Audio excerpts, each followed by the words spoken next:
Hi, good evening to Tottenham Tantrum Gold, your home, your classic game, classic content. Tonight we're going back to night 2, night 3 for Liverpool versus Tottenham Hotspur. Come on, you Spurs. Oh, when the Spurs go marching in! Oh, when the Spurs go marching in! I want to be in that number! Oh, when the Spurs go marching in! Oh, when the Spurs go marching in! Hi, good evening, and welcome back to Tottenham Tantrum Gold. Yes, tonight we are showing Tottenham Hotspur versus Liverpool for the night 2, night 3 season, the first league of the Premier League, and Spurs beat the mighty Reds. Next to me is my usual co-host of morning, evening show, early evening shows, and our new nighttime show. He's the man that rocks a flat cap. He would chase Levy around White Hart Lane with a pitchfork in one hand and Brian Daigle in the other. It's the one and only Cooper 99. Evening, Tom. Looking forward to this one. Yep. And down below me, this man needs no introduction. He really doesn't. I don't know who the hell he is. I don't know where he came from. I don't know if Cooper knows who he is. He's some fella called Phil. Not Liz, Phil. It could be a Liz for all we know, but it's Phil. How are you, Phil? Yeah, I'm good, thank you. Great introduction. Yeah, thanks for that. Good. Is your name Liz or Phil? We're a bit confused here. I'll try Phil for tonight. Okay. Phil Latis, right. Tottenham Tantrum Gold. So it's Phil Liz Tottenham. Okay, Grant, that's good enough. This is going really well so far. It is. And we've got 3 people watching us. They're probably thinking, what the hell? Have we come into a film coming out? Sorry, Phil. I'm joking. Right, we lost one person. Right, should we get the game on just to save our show? They're going to think you're a dwarf as well. Looking at you, only see your head on camera. Okay, right. Bit of football then, shall we? Yeah, that's the idea. Can you see me now? Yes, we can. Yeah. Watch me break the internet. And we're already off and underway. Was there no start to that? Was that straight in on this one? Unfortunately, let's get the. Big up to Duck Jive 1 as always. Simon's channel over there. For providing us with the footage. If you want to see his games with the original soundtracks on, which can be quite nice, some of the classic commentary as well. Go and give his channel a like. He's got a hell of a lot of great games to watch and some novelty documentaries and all sorts of rare footage that you can't find at other places. So big up to Simon and thank you again. Yeah. Just a quick... Right, so we're coming in with new restrictions over here in Ireland for the new COVID cases. What's your thoughts on this game? Go with you, Phil. And I apologise again, Phil, because I was trying to have a laugh, so I apologise if I upset them up. No, again, obviously it's at that time, isn't it, where money is very hard to come by. We've lost Gascoigne, we've lost Lineker. But looking at the team, which I posted down the bottom there, the team still looks good. I would say good, but there's no kind of major sort of standout quality players, as in your Gascoigne, like no world superstars. But just looking forward to seeing this and just seeing how they all gel together and just looking at that one, it looks like they've obviously lost the pass back rule because that ball in our previous games would have just been picked up, but there it just seems to have been played out. So let's look out for some goalkeeping errors. And Kuba, it's the first year of the Premier League as well, wasn't it? 92, 93. It must have been, yeah.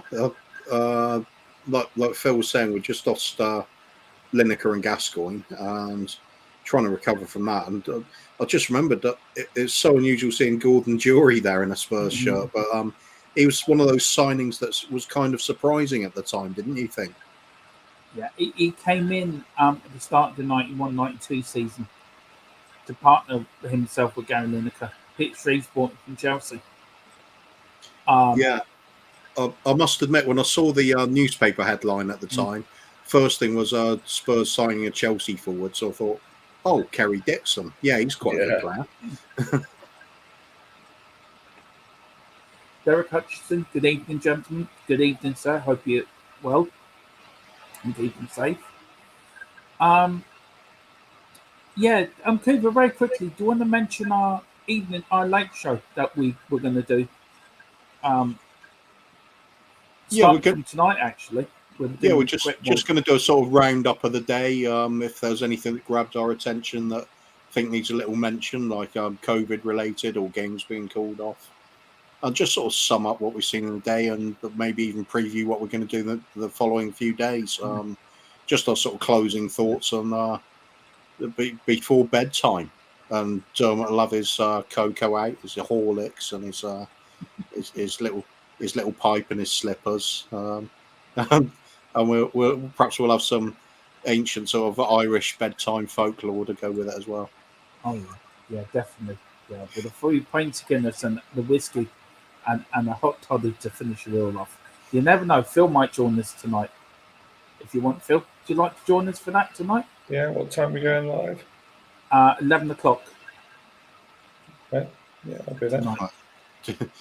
Depends. Phil having to do the full-time job as well, so I know he's been very hard at it this week. So we'll forgive him if he isn't up for it. But, I have to say my admiration goes out to Phil for doing a full-time job in this, and I tip my hat off to you, sir.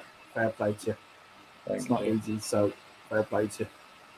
And there is Gordon Durie now, number 8. That number 8 looks a little bit like Gascoigne, but doesn't play like Gascoigne. Yeah, that's right. Nobody can. 92, 93. That was when Pete Shreves, not Pete Shreves. It'll be David Pleat, won't it? No, Doug Livermore and Ray Clements were managers. Yeah. Didn't we have Pleat for a little bit at the start of the Premiership? Yeah, we had him after Jerry Francis got sacked. No, didn't he take the? No, Jerry Francis was late. Yeah, I was going to say Jerry Francis was later than this. Jerry Francis took over. It went from Doug Livermore to Ray Clements, and then Ozzy. Then at the following season, because Venables got sacked, then he got sacked in the second season. Then Perriman took over one game, and then Jerry Francis came in. Then it was after Pleat came Jerry in. Then came in later. the November, didn't he? He had about 12 games at the start of the season. This Liverpool side hadn't won the league since 1990, but still had John Barnes in, I think, didn't it? I think I just saw Michael Thomas. I forgot he went there. Yeah, I was going to say Michael. I thought it was Michael Thomas. I can't remember that guy's name here, but I do remember him. Go on, Tottenham. Go on. Good tackle. I suppose Steve McManaman would have still been there at that point. Yeah. Beardsley would have been gone. Yeah, sorry, Coover. Spurs 72 says evening Dermot Coover 99 and Phil. Keep an eye on playing. Keep on playing all my childhood young adult games. I absolutely loving it. Well, that's what we're here for. That's what the channel was done for. Made for designed by fans for the fans. So we'll play every classic game we can get our hands on. That game we were just talking about there, that guy, is it Mark Walters? Yeah. Oh, yeah. He was there, wasn't he? Yeah. Big Eric there having to be smart with his feet. It looks like the back pass rule was in Rules place. just come in, isn't it? Yeah. Think it made it better? More exciting, isn't it? Yeah. Cartoon Man Farming Simulator. Evening, guys. Hope you're all well. I can't watch your stream live all the time, but always watch them back. It's the most sociable channel I found. Coys. Phil, do you want to say something to Cartoon Man? Yeah, just thank you very much. That's the kind of the vibe and the plan that we wanted to sort of go for. So yeah, and even more so at the moment with the distinct lack of Tottenham football. But yeah, thank you very much, and glad we can be of assistance to you.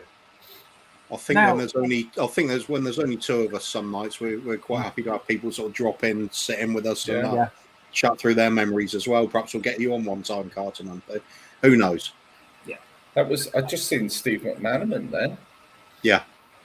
He played for Liverpool. He then went to Real Madrid, didn't he? There's Doug Livermore and Ray Clements. What was your view on him? Did either of you rate him as a good player?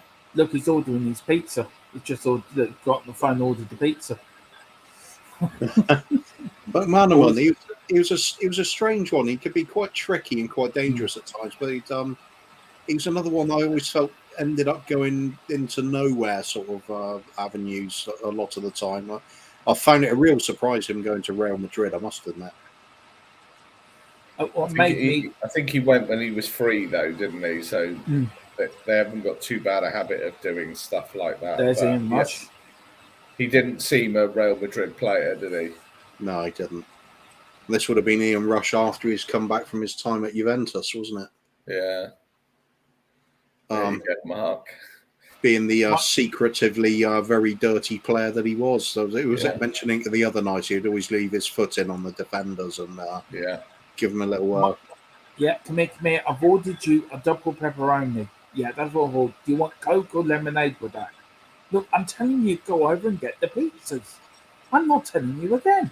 If you don't get them, I'm taking you off. Right, Mike Cousins. Sorry, I couldn't resist that. Evening, lads. You know I've got to have my Mabbott fix daily. Yeah, we know. Can't beat a bit of Gary Mabbott. It's got to be one of the most loved players we've ever had. There's young Nick Barmby. Do you think it would go down to the era you were in, but whether people would prefer Gary Mabbott or Stevie P? That's a big question. Or both at the right time. Well, they both played in the same team, didn't they? Yeah. Mabbott came to us in '83, so it was still in Stevie P's prime. Well, coming to the end of his prime. There's a question for you two. We sold Neil Ruddock in '88, '89, and then bought him back from Millwall a year and a half later. Mm-hmm. What was the point? Let's start with you two.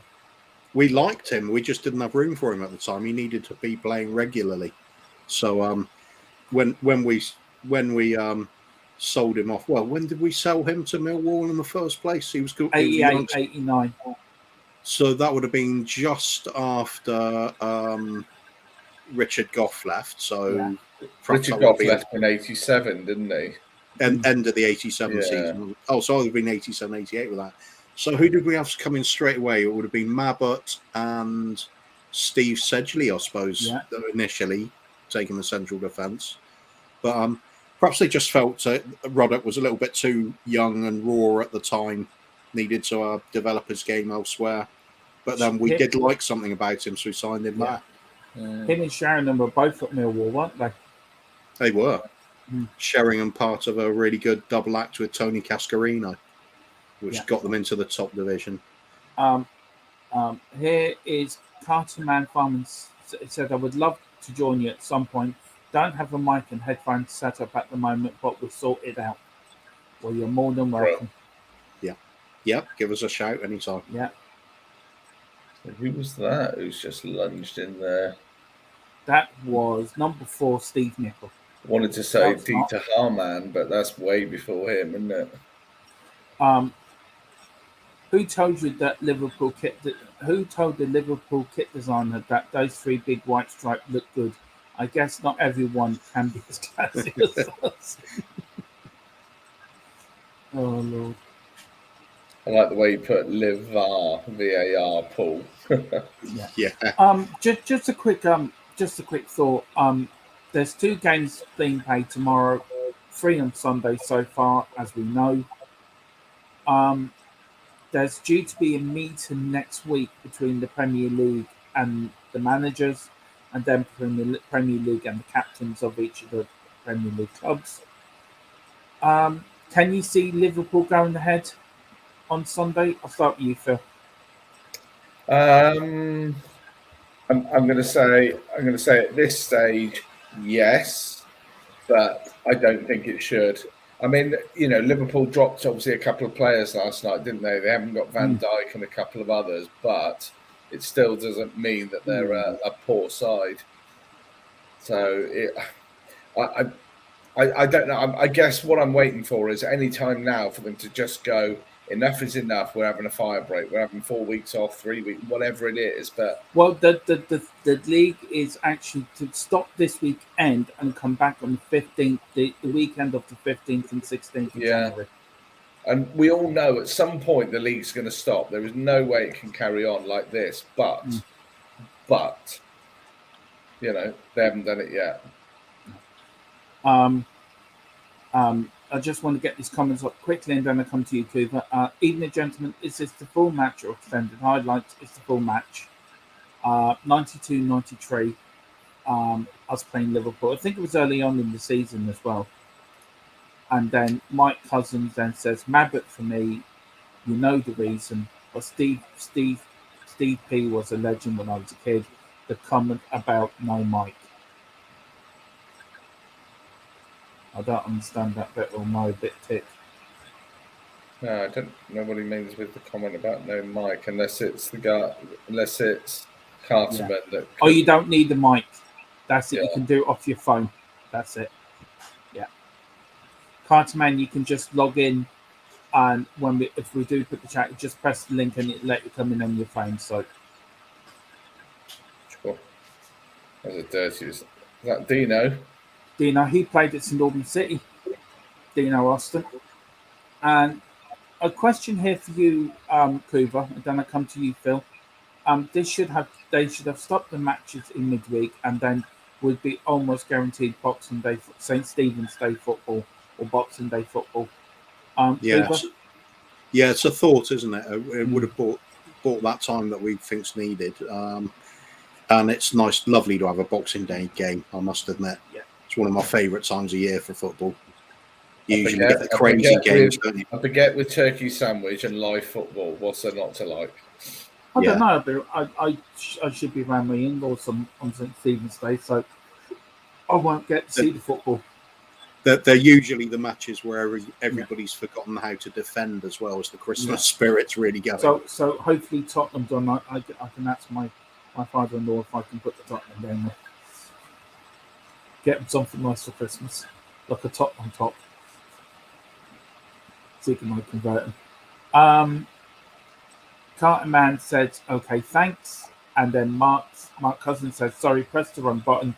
I went on with a stupid iPhone. I went with stupid iPhone. Okay. I've never had an iPhone in my entire life. I've always been Samsung I've always been Samsung. Phil, been iPhone? Yeah, I'm iPhone. I think it's just what I found with the people that I know that have had iPhones. If you start with an iPhone, you stick with an iPhone. If you stick with Android, if you start with Android, you stick with it. So, but yeah. I always find that the screens are too small on the iPhone. I mean, they do a Max or something that's bigger, but I can't remember what it was. But I'll show my level of expertise with a mobile phone. I don't even know what mine is. Right. It's just tonight. Phone. I want to ask you two a question, right? This is a restriction they're bringing in over here in Ireland, right? Yesterday we got a thing called NEFIT, which is like a medical of all directors and high people and medical people. They had the meeting, then they give a recommendation to our government to talk about what to introduce because of COVID. Well, they wanted to shut the pubs at 5 p.m. But now the government have agreed to shut the pubs at 8. Now that includes restaurants. How the hell are you supposed to go in there? Say you go in there at 6. How are you going to go in there, have your meal, a drink with your meal, and then get out and then before 8 o'clock? Quickly. I was going to say quickly and doggy bag. With not a lot of. It just means the whole night starts early, doesn't it? Which I never like. No. I mean, if I was going out for food tonight, I wouldn't want to be going out till like 8:30. I'd quite happily eat about 8:30, 9. Well, is that really David James? It is. And I've just seen Mark Wright in defence for them as well. Oh, that's Oh, a God, great yeah. challenge by There, go Gascoigne. on, Jerry. Go on, Jerry. Go on, Jerry. Gascoigne Yeah, Mark II. Yeah. I was at this game, so I remember it very well. I was in the East Stand with my dad. Great memories. 2 million we paid for him, didn't we, Gordon Durie? What for me and my dad to go there? Yeah, they paid us 2 million to put Yeah, us in the East yeah, Stand. that's Yeah, right. Yeah. Expensive tastes. Yeah, I know. That's what you get for a Mayo man, top man. I've just realised why Liverpool have got Michael Thomas anyway. They always had that. It was a tradition of theirs to sign any player that caused you problems. Mm. That's why they got the likes of John Barnes, because he always used to rip a hole through Liverpool when they played Watford. And then, of course, Michael Thomas scored that famous winner at Anfield to snatch the title for the Scum, didn't he? What was your favourite badge of Tottenham? That's a good question. I liked it when we still had Oderis Fesser actually visible on the badge. So when it'll be the one previous to the current one. So when did we change that? Was that at the beginning of Enoch or? Yeah, beginning of Enoch.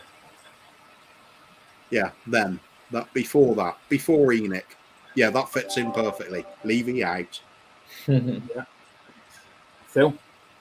I like the one that's just above your head, the one with like almost like you've got the shield, but it feels very basic. I like that. The only trouble with the badge I like is it does have some red on it, unfortunately. Yeah, which really shouldn't. You mean that one? Shouldn't happen. Oh no, Yeah. second one in. I like that Yeah. one. It's like a skinny cockerel. Yeah.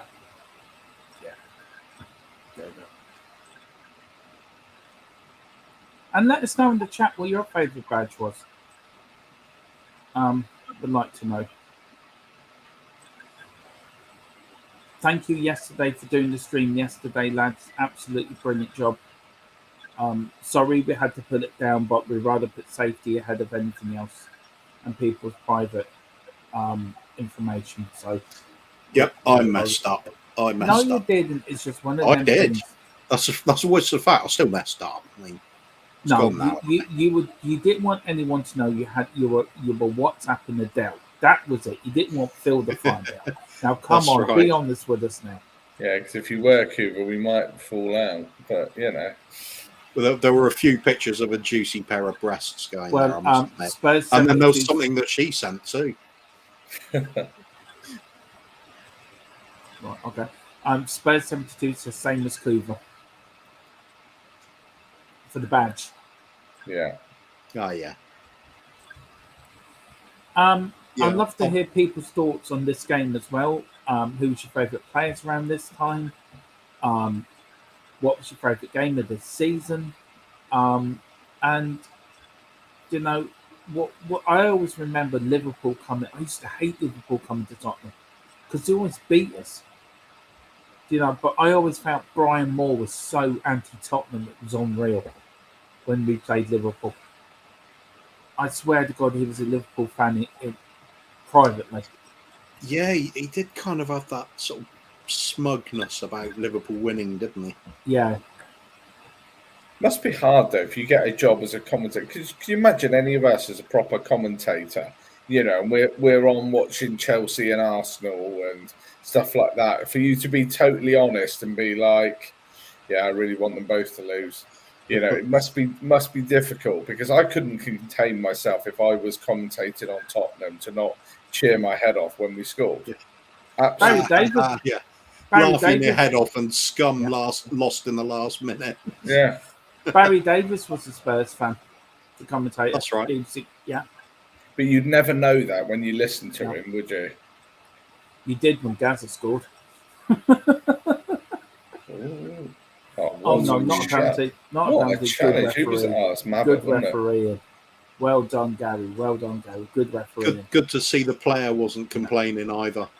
That's good. We took the referee to Terry Venables' nightclub and we gave him a good drink the night before the game. So he's for us today. He's for us today.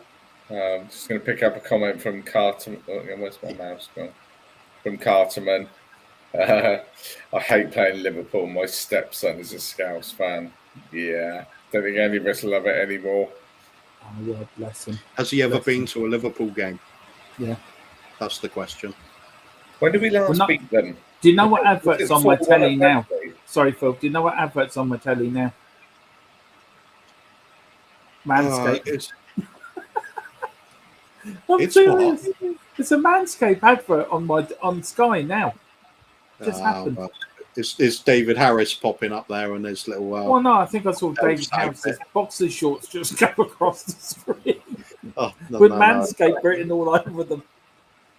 Oh, Lord, he's going to... I don't remember Gordon Durie being this type of player. I noticed Phil just completely blanked over that conversation. Yeah. Oh, Lord. Do you remember him being that sort of player? Because he's almost like Gazaresque, as in getting the ball and running with it. I just always remember him as an out-and-out striker. That was a penalty. I want a VAR, think of that. I always saw Gordon Durie as a Paul Walsh type character. He had a lot of skill, could cause a lot of problems, but never scored enough goals. No. He went to Glasgow Rangers after us, didn't he? Yeah, he did.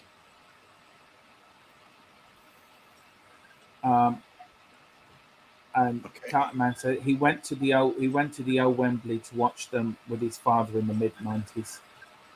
Right. So he has at least been to watch them. That's the main thing. So many fans you get nowadays that haven't and never been to see their team play.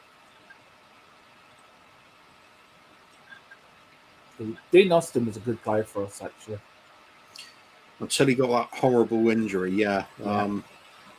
He was. But didn't you tell the story that he took a pay cut at Crystal Palace just to play? Yeah. We obviously he had the horrible injury layoff with us, and he wasn't the same for a long time afterwards. Became, instead of being this aggressive attacking fullback that we really enjoyed watching, he became hopeless for a while. He couldn't get back into his stride. So eventually he left the club and rejoined Terry Venables at Crystal Palace. Started recovering his form, started having some great seasons with them. But Terry Venables then left Crystal Palace, and Crystal Palace went into mid. That was a bit loud. Should just mute Dermot a moment. And Crystal Palace went into administration, and all the players, mass exodus. Yeah. And to his credit, Dean Austin said he'll stay, and the Crystal Palace fans really respected him for that. Talked to him a lot. So he became almost hero worship. Perhaps that's a bit too strong a word, but the Crystal Palace fans loved him for that. He was putting the club above his own personal sort of glory and personal wealth, and a very unusual thing to see, as you could tell by the way everybody else just left. Yeah. So loyalty gets you a long way in football if you really show it when times of need. Yeah, we've got a few people joining us. Danny, big up Danny for joining us. Hope you're okay. Thank you for joining us, and I hope you enjoyed the game. And do. Are we doing the song? Do. Yeah, Andy, carry on. You'll have to teach me that song, lads. Carter Man said we lived in Southampton, so he has seen them play down there a few times. And then Catman Jess, Tottenham Tantry Army, big up Catman Jess. Thank you for joining in. And she says, big up Danny. That's a great Souness manager at Liverpool there. Yeah, he was before his heart attack. Yeah. And I think that's for you, Goover. Yeah, Andy, carry on. Yeah, big up Danny. Good to see you, mate. And he says, love you, boys. We love you too, Danny. I don't know why the rest of you didn't step in and said something. I said that by myself here. Sounds a bit... Come on. Get it out. Come on, lads. Get it out. Bit much, wasn't it? I mean, it's not watershed yet, is it? No, God, you always drop me in at Get- YouTube. just respect You it, need- Danny. Get him on the Love Lounge, Murray's Yeah. Love Lounge, another time like he can have some. You just drop me in at YouTube all the time. I say something, you two say, right, we're stepping back. They don't make an ass of themselves. You know, I'll get you two back yet. Don't you worry. Revenge is very sweet. And Phil down the blows like Graham Souness watching the game, trying to counter Liverpool's downfall here. What a cross. Yeah, that needed a Lineker, didn't it? Mm-hmm. It did. Catman Jess says, Catman Jess, yes, Catman Jess, hope you're, oh, sorry, that's Danny, sorry. See, again, I'm having a diabolical, the show's falling the wheels off again. What? I need another pint of Guinness here. Right. Mark Just Cousins on with it then, guys. What was Nick Barmby's best position? Where would you play him? I would have. I think he was great as just behind the striker. Yeah, something like that, perhaps. He never In really one of those fulfilled attacking front three sort of things, Yeah. just behind the main striker, anything like that. In a 4-2-3-1, he'd be suited to. Mm. He just wanted him on the pitch, didn't he? Yeah. He was full of creativity and ideas. Right, Phil. This one's for you, man. I'll let you read this one out. Do you guys think that we really had another great talent in Abdul Tarab and we wasted him? Do you know what? There was no. For me, it reminds me of Ndombele. Had all the skill, but none of the commitment. I don't. You always think of players that could be that good that you waste them because they wouldn't necessarily be like that at other clubs. But it was very few and far between what he did. I mean, I'm struggling to think of a couple of moments. Possibly against West Ham in the 4-3, he went on a bit of a surging run, didn't he? And he got the foul for Berbatov to equalise. But in the main, I don't. He did nowhere near enough for us. So I'm just going to have to go back a second just to do this one credit now. When Mark Cousins says, "Oh yeah, it's to do with the Love Lounge and it's got to be a proper," oh yeah, that's for Danny really. Makes me think though. Still thinking of our mate Bob and Bob Spur. Still wishing him the best and speedy recovery. It sounded like some good news today, didn't it? With the It did.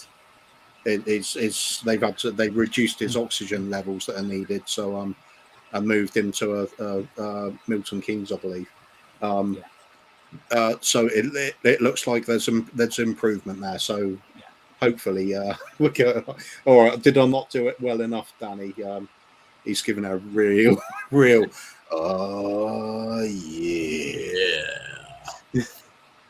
You have to go deeper to that. You sound like the Coo Bear out of Jungle Book. That's what you sound like, Cooper, when you do that. I've got a bad throat, mate. I'm not going too deep. It hurts.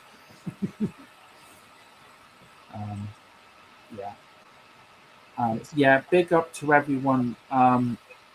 Also, just look out for everyone around this time. It's a tough time for everyone at the moment.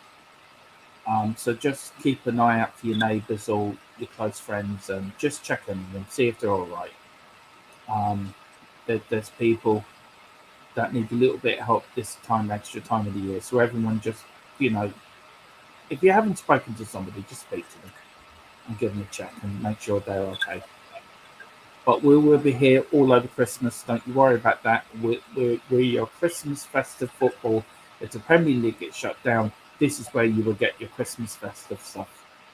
And we've got some belters coming up over Christmas. And Phil and Coover will be doing some England games, classic England games as well over the Christmas period. They will pick some belters up as well. I thought we were saving that for coming up to the World Cup. Well, there's 1 and 2 there you can swing in over Christmas. Well, maybe.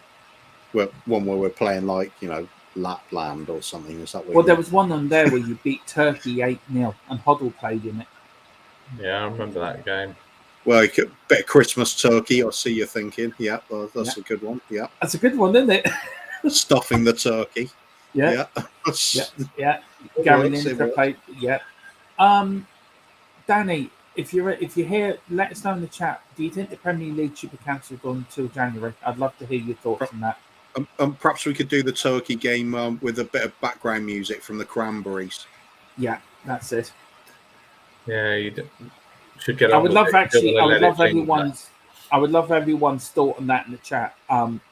Do we cancel the game from now, Premier League from now to after Christmas? Yes or no? So just do a bit. I want to do a bit of a straight, just a sharp poll. So see what I people think think. if you're talking of putting the Cranberries on, then you should do it quickly. You shouldn't let it linger. Nice. Big up, Phil. I'm kind of pleasantly sickened by that one.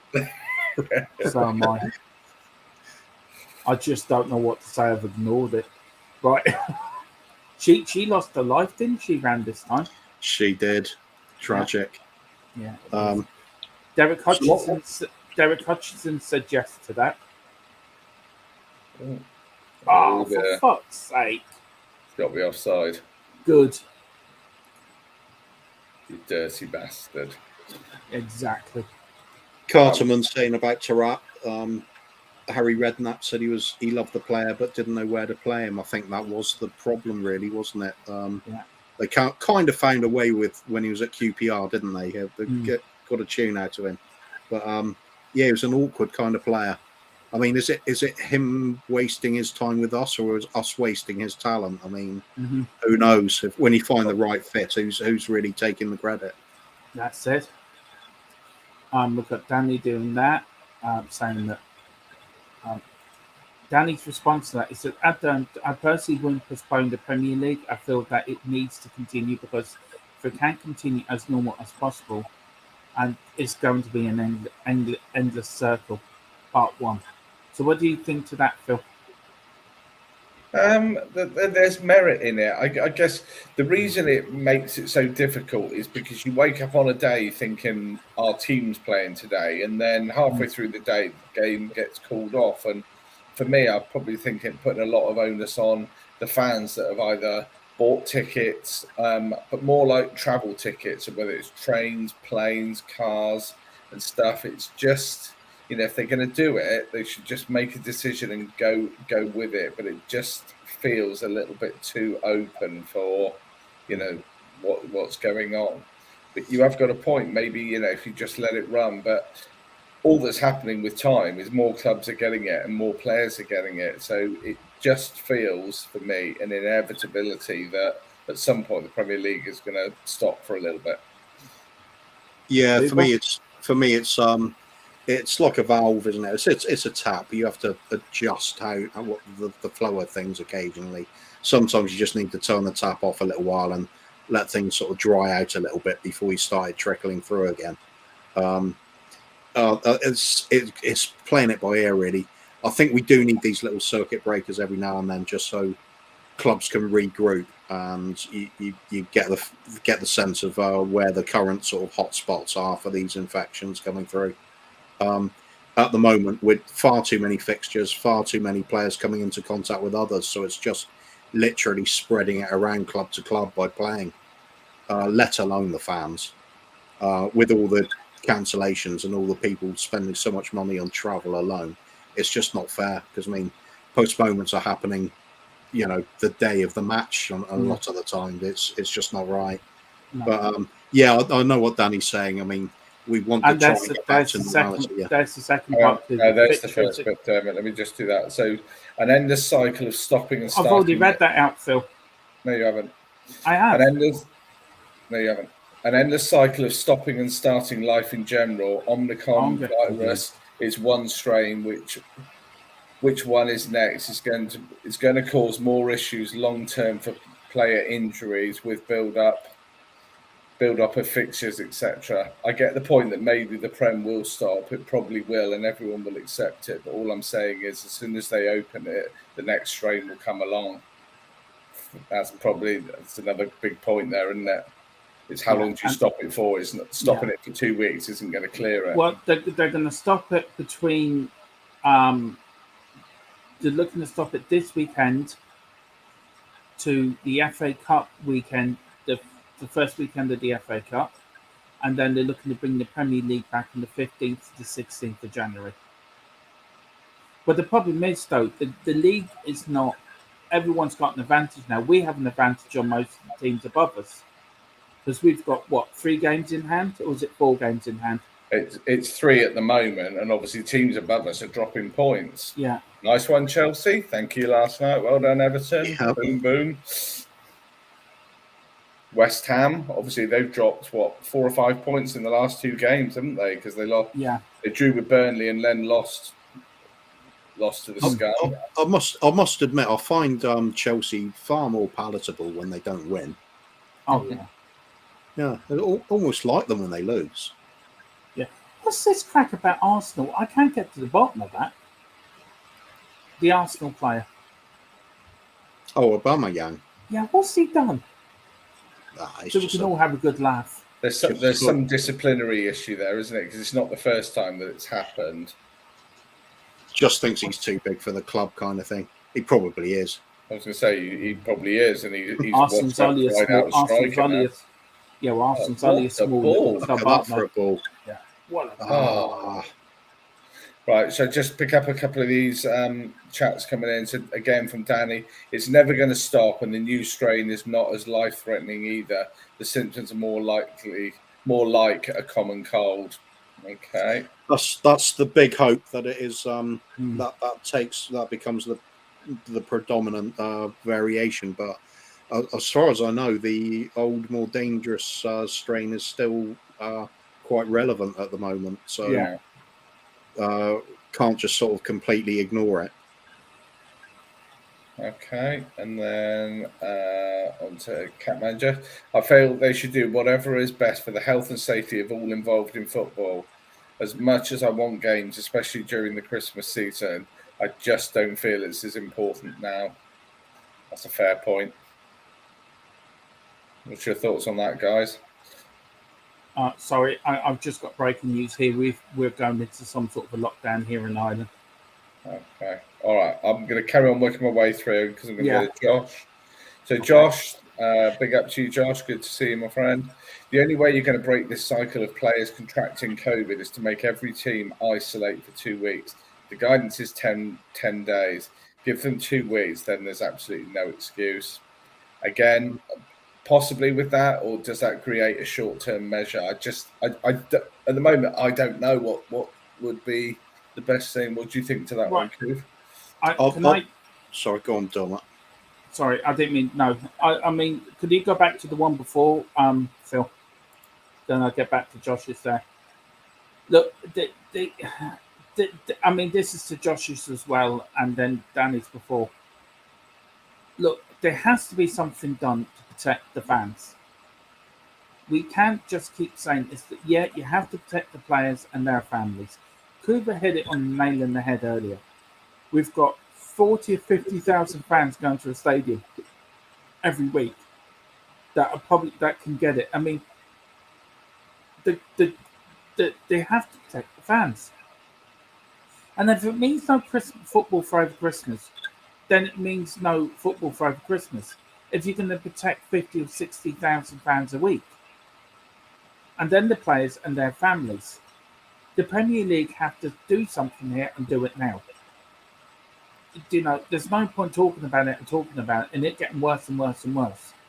Your government's not going to do anything. Well, the British government are not going to do anything. So the Premier League have to do something. You know, you have to. The fans have to be protected, and that should be the big thing about this. It's not about the players or the managers. Yeah, they should be all looked after as well. What about the fans? They're being forgotten, and I think something has to be done to protect them. Sorry, Cooper. All right. Going to carry on working through. Now, what do you think to that? What do you think to that, you two? Yeah, they do, but I think it's The difficulty is a 2-week or 4-week break may not just cure everything. All it'll do is postpone it. So they need to look at the bigger picture and think about almost a season plan rather than just going, let's stop all fixtures now till the end of January or the end of December or till Boxing Day or whatever they decide. They need to be thinking far further ahead with all that's going on because it's rife again. I mean, you seem to be a lot. You seem to be a lot worse than we are over here. Technically, would you agree with that? There's more of us, so there's more. There's more. Yeah, but that's not the point I was speedy. making, Phil. The point I'm making, as a country, you seem to be in the worst place. Yeah, as a whole country, I mean. Yeah, because there's more of us, so it's easier. That the infection. Sorry, I don't think of the word, but obviously it's spreading more because there's more people doing what we would class as normal daily stuff. Yeah, but the point I'm making is that's the word. Yeah, there doesn't seem to be any guidelines put in place for sports or to the clubs what they're supposed to do. Even half your capacity, if you're going to have fans in, but clubs can't afford that. So what do you do? Again, it has to come from government, but it doesn't. Yeah. Anyway, we better deal with some of these questions. Some of the comments we're getting filled up here. Let's go on to Wayne Bonner. Is Aubameyang a football player? Who knew? Yeah, exactly. He's their new Ozil. They had to replace that sort of needless wage somewhere, didn't they? Wayne Bonner, fixture list should be postponed for at least 4 weeks. It's got to be at least 2, but 4 would probably be I don't know, would that be overkill? Certainly got to be some sort of a postponement as far as I'm concerned. I think so. I think so. There has to be something. I'm more concerned about the fans than anything else, to be honest with you. I think they need looking after. They're the people that are going to get ill from this as well. Yeah. Danny Kiriako again. The other point I've got is the fact people are forgetting it's not just the players catching it on the pitch. It's the fact that players have personal lives and interact with others outside football. Yeah, exactly. It's everybody, isn't it? Yeah. It's public health issue. Players are part of the public. That you can't keep them isolated in the bubble like a sort of the cricket tours and things where they're all locked into the same hotel with no other contact. It works differently. It does. I'd agree. What would you say to that, Phil? Yeah, definitely. Unfortunately, there's no easy fix, unless you do a complete lockdown, and I just can't see that happening again. I think Danny picks it up a little bit later in his comments about the mental health, but if we go through them in order, we'll cover those. So Mark's clearly saying, Delta variant still around, not displaced. That's the encouraging bit. That did displace it in South Africa. I mean, if that continues the case, then it's going to be looking up a lot quicker. We can. It's displaced it over here. It's our biggest variant over here in Ireland, the new one. It's actually overtook the Delta variant over here in Ireland. Yeah, but I mean, if the Delta variant's still active, we still have to be very cautious on that one. I think that's the underlying reason for a lockdown. I think for me. Right, who else? Well, Danny again. That's another issue. Locking down or stopping football. Do you think players will actually self-isolate or stay at home? They're human, and everyone wants to go out. You also have to take into account. I'm just going to follow up. Let's get the last bit of that. Sorry. You also have to take into account the mental health issues surrounding another lockdown. You do indeed. It's not an easy thing to have to do. It's weighing up the pros and cons. That's why I think most people are saying about how we'll have a little circuit breaker rather than a really lengthy lockdown, as we've seen in the past. Just have that couple of weeks off, sort of thing, or even 10 days off, just to allow people to regroup, get on top of the situation within each of the camps, and then start easing the football back in. It seems a sensible option to me, because at the moment all that seems to be happening is we're definitely spreading it wherever we go with the sport. It doesn't seem right. That brings up Josh's point, which is again a fair point. COVID is not going to go away, and if you're going to get it, you're going to get it. But the way the players are catching it in dribs and drabs has a long-term effect on football. Yeah. You isolate players, it stops the spreads for the time being, means there's more chances to get the games played. Yeah. Gary Stevens, that's right.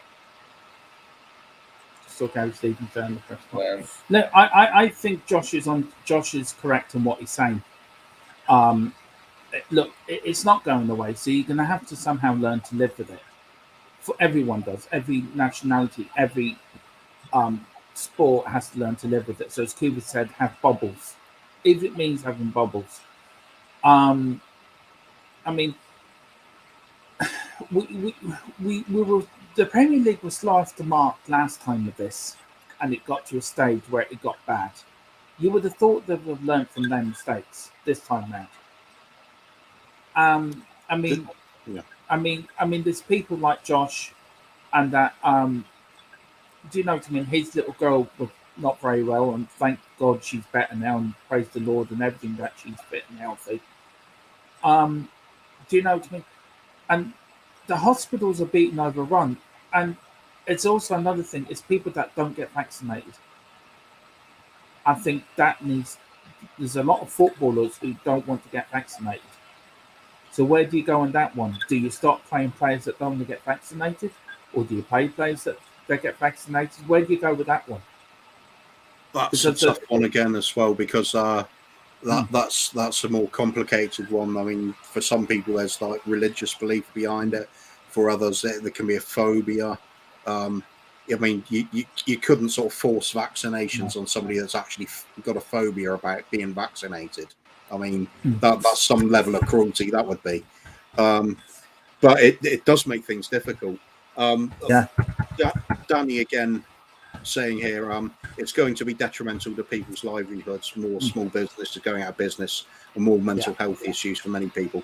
Yeah, that's if it's a full lockdown, but could we be talking about just a footballing lockdown, just to stop really large crowds of people travelling the length and breadth of the country, mingling with others, then going back to their place of origin? I mean, that's surely going to be a real red flag for spreading the disease more consistently and widespread. If perhaps we didn't have the sporting events on, and you just you're in your local communities, you can deal with it on a sort of easier scale, I would have thought. The usual preventative measures and face masks and everything, but actually going all around the country in thousands, even stopping on the travel, you're spreading it more effectively than just saying let's stay within the local communities for a couple of weeks, try and get it to die down a little bit, and then regroup. I don't know. It's a difficult one. Whatever we do, is there's pros and cons. There is. I mean, you guys know it's been a tough week for me this week, for one reason and another. It's been very tough. To the point that it was actually my daughter's birthday anniversary. She would have been 18 earlier in the week, which I lost her. Yeah, she'd be 18 years, 19 years gone next year, early next February. So yeah, lockdown was very tough for me. But we all got to be there for one another. We've all got to stick out for one another. We've all got to look out for one another. We're a family here. And everyone should check in with one another. COVID isn't a nice thing to have, and also being in lockdown isn't nice. But everyone should just check in with one another, and please do that. And I sincerely mean that, because Phil and Kuba checked in with me when I was really bad on Tuesday, and they were brilliant. And Josh, and everyone else in the chat, we're all here for you. Aren't we? The three of us are here for everyone.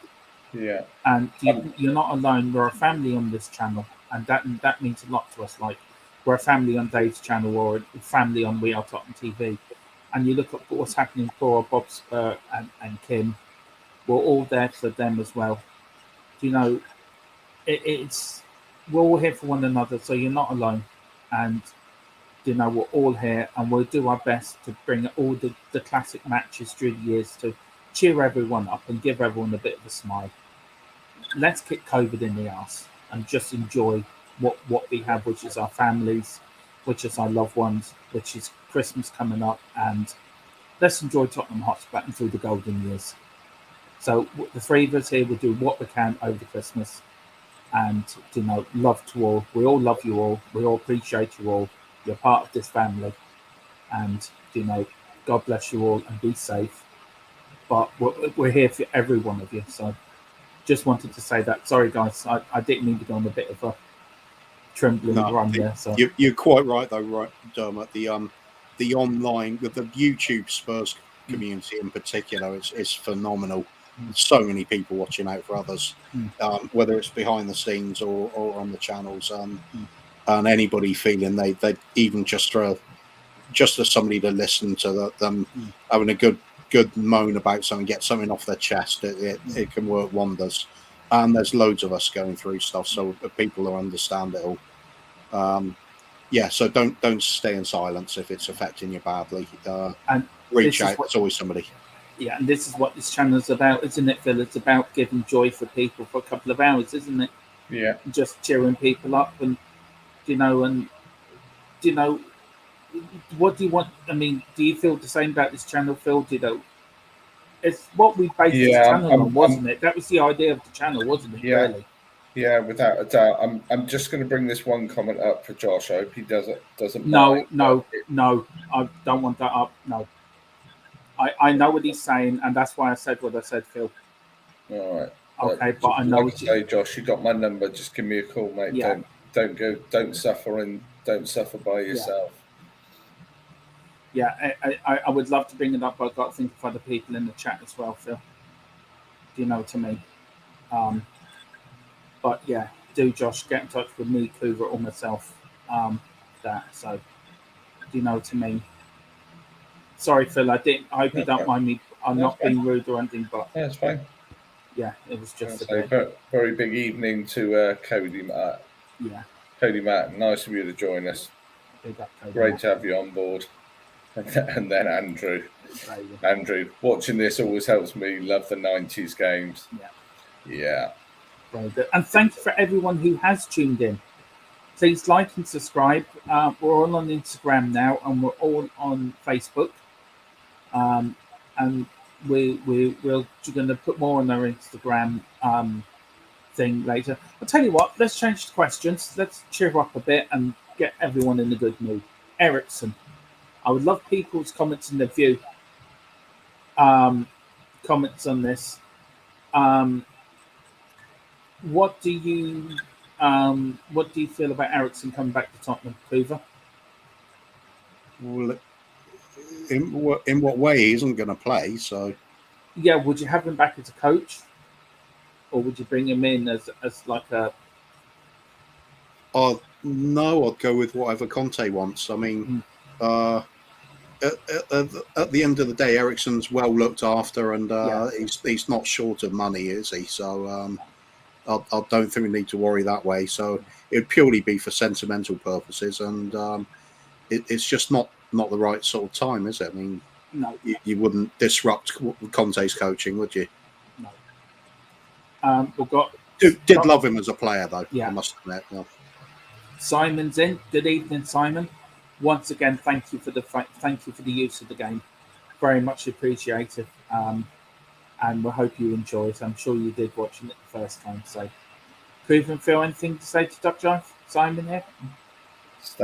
Just again, eternally grateful for the great footage and being able to show it on our channel, and bring joy to some of the guys that haven't seen these games before. Hoover? Oh, sorry, I was miles away then. I was trying to work out when it was we were scoring on this game. What are we talking about? Simon. It's just Simon, John. Yeah, right in front of me. Yeah. Big up, Simon. Thank you again. I mean, your channel is an absolute gold mine for this channel for sure. I've been going through some of the some of the old England games in recent times as well. It's just great. There's so much on. There's so much rare content. That's what really grabbed me. Was this the game when Nayim scored? Yeah. Neil Ruddock and Nayim scored, wasn't it? Bit of a goal with a Nayim Nothing goal. like giving the result away, guys. And then Liverpool scored 5, and then Tottenham scored another 6. That'd be nice. Yeah. No, the Nayim goal's a bit special. That's what I was trying to work out when it was scored. Spurs 72 says send him back, send him to Denmark. Nothing but no room at Spurs. I mean, it's funny though. That game had a big. I think I didn't enjoy the Euros afterwards. What happened to Ericsson for a few days afterwards? I mean, fair play to us. It really affected people, didn't it? There was part of you thinking, "Oh, come on, Denmark, go all the way just for Ericsson." Yeah. Then made it a bit of a weird sensation when they're playing England, and I'm thinking, well, I was supporting Denmark that night. I will admit. Of course you were. I supported Germany as well, and look what happened there. They bloody beat them. Me and my next door neighbour were both shouting for Germany. It was quite funny. But they were about 2 seconds ahead, about 2 minutes ahead of me, so I heard them screaming, thinking, "What's Germany scored?" They nearly did.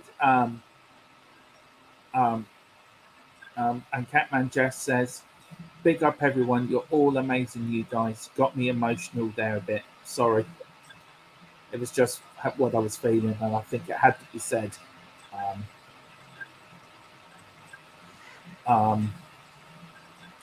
Yeah, it had to be said.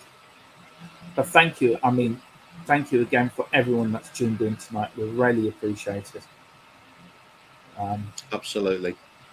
And you want to say thanks, Cooper and Phil, because it comes from the three of us, and I think the show would love to see how you feel. I'll go with you, Phil, first. Yeah, no, it is. You know, we've got a lot of people. We've got one of our biggest audiences. There's a lot of people watching. It's just great to have that and get your interaction with your comments and everything. But the best thing possible is we're doing something that interests you guys, and then you're taking the time to come and watch. So, you know, it's brilliant all round. Yeah, absolutely agree. I mean, we set out with the intention of it being like, you know, three blokes in the pub chatting about, you know, old times, and then it'll be nice to watch those matches again and recreate the well, not recreate the same atmosphere, but just relive those feelings and the little side stories that goes with it. So hopefully that's coming across with people who are tuning in. Some people seem to love it apparently, so we'll certainly keep that going. And the idea is there's Ray Clements again. Look, I told you, I've ordered you three cheese and tomatoes, one pepperoni, pineapple top. You've forgotten the pineapple. That's what it's saying. That's it. Dean, I think I can get the pineapples. Yeah, sorry, Cooper. You were thanking everyone. Oh yeah, just the fact people are joining in, and people want to actually come on and have their say as well at times, which is great. We'll look, like I said, we'll look at doing that more when perhaps one of us is missing. We'll bring on somebody from the comment section if they want to join in, see their views on it, because they'll remember the same things we remember. They'll love the goals the same way. And what's also nice is some of the people that haven't seen these games before, because there's a whole audience of younger viewers that won't know these players so well. They'll have heard the names, but actually getting to see the matches is something special. Even when the quality's not great, it's fun to watch it. We find that when we're watching 60s games, and even before that, it's just really amusing to watch it. That 1921 Cup final, for example. I still reckon that's my best 7 minutes of YouTube in my life. It was just brilliant. It was funny. Yeah, couldn't even see the ball for half of it.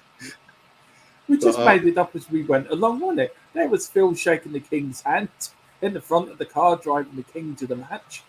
But that's just it. I remember the result now, and I can't remember the goal scorers, but I certainly remember the result and who we were playing. Jimmy Dimmick, yes, of course. Jimmy Dimmick. Phil, I mean, I got to personally thank you. I will thank Cooper too. But first, I thank you for coming along with this journey with me. And I'm very grateful for everything, the effort you put into this channel, as well as you, Cooper. You both put in a hell of a lot of hard work. So personally, for me, thank you very much indeed for making this channel a success to what it is. So it's down to you two as well. So thank you. I was also thinking about an idea for the channel as well. Just doing, what do you think of once a week, do a Spurs disaster movie? Yeah. Where we'll have like one of our worst ever performances for whatever reason. Just have a laugh along at how bad it could be at times. Because that's part of it. You've got to remember some of the bad times as well to appreciate the good stuff. But I was thinking, spotting that FC Cologne against us, losing 8-0 in the Intertoto Cup back in the 90s, that was special. The sheer quality of the squad we sent there as his token gesture for the tournament we didn't want to be in. No, I found the other day, Cooper, the Audi Cup. I found that Mecca Cup game between Tottenham against Chelsea on YouTube the other day. Yeah. That's another thing on Duck Jive channel. There's a few of these sort of meaningless pre-season friendlies and things with these little tournaments, and some of them are quite interesting. But then again, I also notice things like he's got the Ozzy Ardiles testimonial with Diego Maradona playing for us. That's awesome. Unfortunately, because it's a rare film, so you can't get the crystal clear quality. But we were talking about putting that on tonight, weren't we? Yeah. Because I mean, how many times would you see Diego Maradona playing for Spurs? Well, that was it. It was that. We were going to show that tonight, weren't we? That was one of the games we did have in the background. We were thinking, but that's right. The quality isn't great, is it? But you can see enough there. It's interesting. There is a Women's Super League game being postponed on Sunday. It's Manchester City against Reading. That's been called off. Look at rugby. Rugby have totally postponed all their French and the rugby leagues because of COVID. You know, the RFL and all the other major sport and event organisations seem to be ahead of the Premier League. Or is this because it's down to money and it's down to the Premier League and Sky wanting their games on? If you give the Premier League and Sky a chance, they will go for the money option, won't they? I mean, it's the nature of their business. That's why they've got so rich. That's why it needs all these decisions have to be taken out of their hands. You've got to have it from government, and unfortunately, we don't really have something that I'd call a government anyway. We're getting too political again. Never get political on the channel. You're right. If the government say this is what's happening, there's no argument. Yeah. Whereas now you've got Tottenham say yes, Leeds say no, so and so says yes. It's up in the lap of the gods. Yeah. Andrew Bailey says here, Eugene, lovely to see you in. He says, got to go, guys. Time for ZZZ. Catch up later, guys. Thank you. And Andrew Bailey says, I remember being at White Hart Lane when Chelsea beat us 6-1. Was 1-1 at half time. Wasn't that Christian Gross's first game? Yeah. That should have told us everything what was about to happen. I still can't get... I mean, his press conference is the most funniest press conference of all time. I came by tube. I have my travel card. I mean, you can think of Alan Sugar thinking, what the hell have I done? Oh, I don't know. You've got to love Jose Mourinho for one thing. His press conferences will always with the pillows. You have lovely pillows. Yeah, I sleep in Tottenham pajamas. Oh no, that was funny. There's Nayim. Go on, Phil. Sing the song. Go on. I know you're eager to sing it. That famous song. We all know it. From the halfway line. And Killian Kenny. Good evening, Killian. How are you, sir? Thank you for dropping by. Now there's worth a song. That's the one. Yeah. I can't remember if that one. I hope you enjoyed the match. I can't remember if that one goal of the season, but I always thought it should have. Yeah. I've got a feeling somebody pipped him to it though. Mark, I just see this guy, and then I bring up Mark Cousins. I mean, where is he? Look, Watching he's it, just like, watching it. Wow. no, Oh, typical. Yeah, there we go. Here we go. Who got the header? Was that Sheringham? yeah. I mean, David James, he was an okay keeper, but he was nowhere near that, was he? He ended up top goal scorer that season. Teddy Sheringham with 22 goals, didn't he? Won the Golden Boot that year. He was a fantastic player for us. There's no doubt. He was. Mark Cousins said we'd just as well have Lauren Hardy in charge of the country. Would you two agree with that? I'd love to know your thoughts on that actually very quickly. I think we've got Laurel and Hardy in charge of the country. Yeah. Donald Trump's love child. I swear to God, he's like the mini Trump. I was saying it earlier. The only thing I'd see missing from Boris Johnson is he doesn't do his press conferences wearing a little dressing gown, his striped pajamas, holding a teddy bear under one arm and a boxing glove on the other, calling this teddy bear Bunty. It's just absolute buffoon, isn't he? He's idiot. I'm sorry, that's brilliant.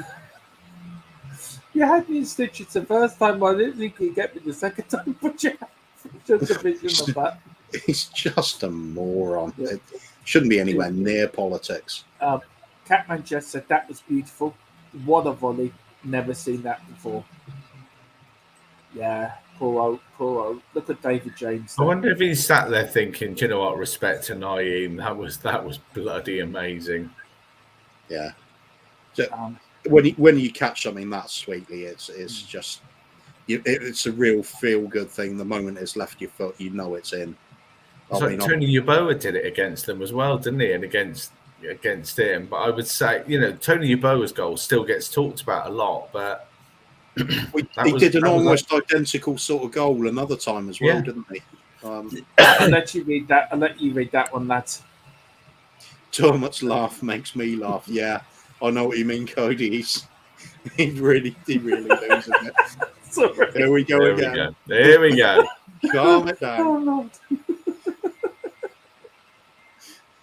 You're going to start me off there, and I won't stop. Go on, you go high pitched. Go on. That's another 50% more Irish as well. Oh, Lord. Oh, God, here comes Nayim in the corner, and there's a goal. No, it's not a goal. Oh, dear. Starting me off. And here we go. Here's Tottenham now. And here's another goal. Oh, it's Jesus, handball. He hit him in the arm. How did he not give a handball there? Well, VAR wasn't in then. The ref still had eyes then. Is this the Republic of Ireland commentary now? Is that what it's like? It is. Apparently, Catman just, I'm still laughing at film that is woo. I think we're Tottenham Tantrum comedy gold tonight. Read that on Google. For fuck's sake, I'm trying to get some work done. Well, you shouldn't be working at this time of the day.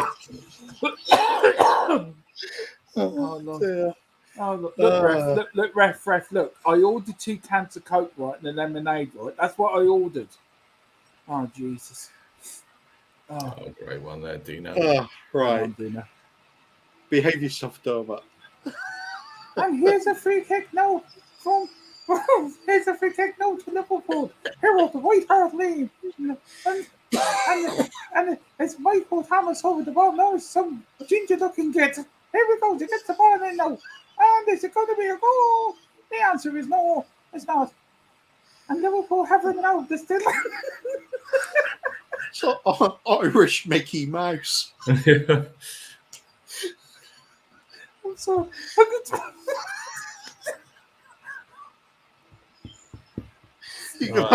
Let's take you both out, and I'll just carry on my own. I'll just woohoo. Oh dear.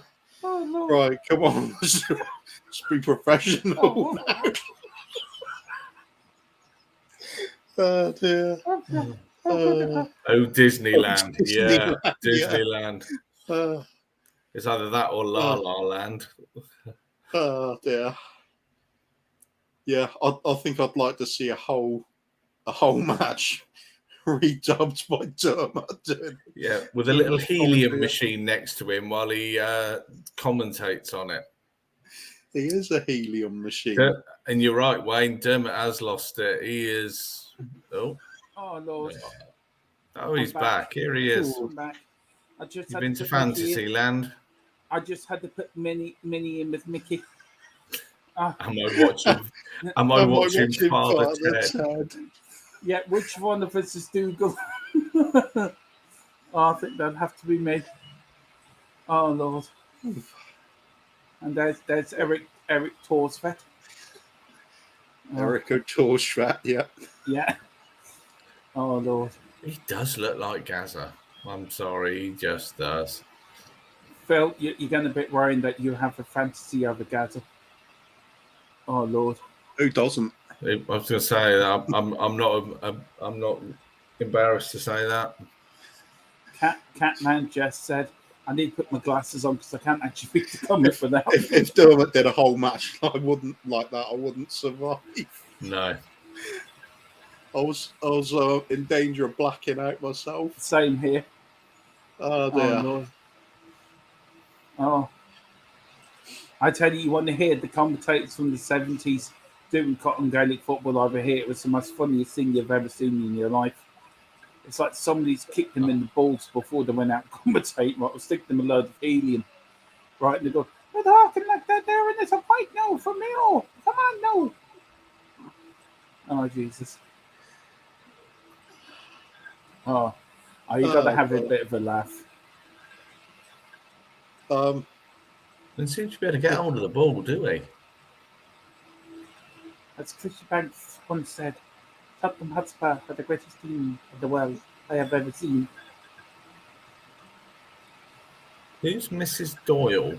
Oh, very funny, Mark. Ha, bloody ha. I'm not giving you any tea. You can feck off. It's spot on, though, it's Mrs. Doyle. Yeah, it is. Go on. You want some tea, dear? Go on. Go on. You want some tea? Go on. Dermot, what's your surname again? Moyles. Mrs. Moyle. Mrs. Doyle's. Yeah. It's so funny. Mrs. Doyle's, there's a fella in Father Ted, right? She's offering this vicar tea, or I don't think it was a bishop or something.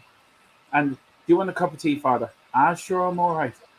Are you sure, Father? I don't know one. About 15 minutes later, she's still trying to shove tea down his neck. It's so funny. You can't beat Father Ted. David House is on the pitch for who's come off. I have no idea. Dean Austin. All right. And there it is. There's the winner. Yeah, there's boom, boom. There. And Cody Max says, "You guys are putting the gold in Tottenham Tantrum Gold today. Thank you very much, Cody. It's very kind of you." There we go. Razor Ruddock. He wouldn't make my all-time best 11, but he'd certainly make my favourite 11. Mark Cousins says, "Cup of tea, Father." And then this is the one. Go on. You win. It's so funny. Doesn't she give up in the end and then go out, and then later on she comes back in with a cup of tea anyway? Yeah, and, she does. She goes, "I thought you might change your mind." Something along those lines. Just sound like Mrs. Brown's Boys, isn't it? It's like, "Cup of tea, Father. Cup of tea, Dermot." What a great program. Back half, will you? That is one of my all-time favourite comedy series. I watched one last night, and there's Rory's sat in the kitchen, and he's got his headphones on, and he's obviously doing the acting and stuff, and there's a knock at the back door, and she's like, "Rory, stop fucking overacting," and answer the door, and he's just cracking up. He's absolutely. Carton Man Farm Solution says, Seamus. Yeah. Which is actually Irish for James. What, Carterman 5-minute farming simulator is Irish for James? No, I didn't know that. No, Seamus is Irish for James. No. Oh, yeah, blooming idiot. Sorry. I'm not really calling you an idiot. I'm just saying blooming idiot to myself. So, How come you said idiot and not Egypt? do you know if yeah, Mark Cousin says Mrs. Brown's Boys ripped off Arted. Actually, it used to be played on the radio over here. Mrs. Brown's Boy in the 80s. It's been around for a long time, isn't it? Because when Yeah, that he Rory used to guy quit, he said he'd been doing it for nearly 20 years. Yeah, he done it. He'd done it on the radio show. Him and another fella.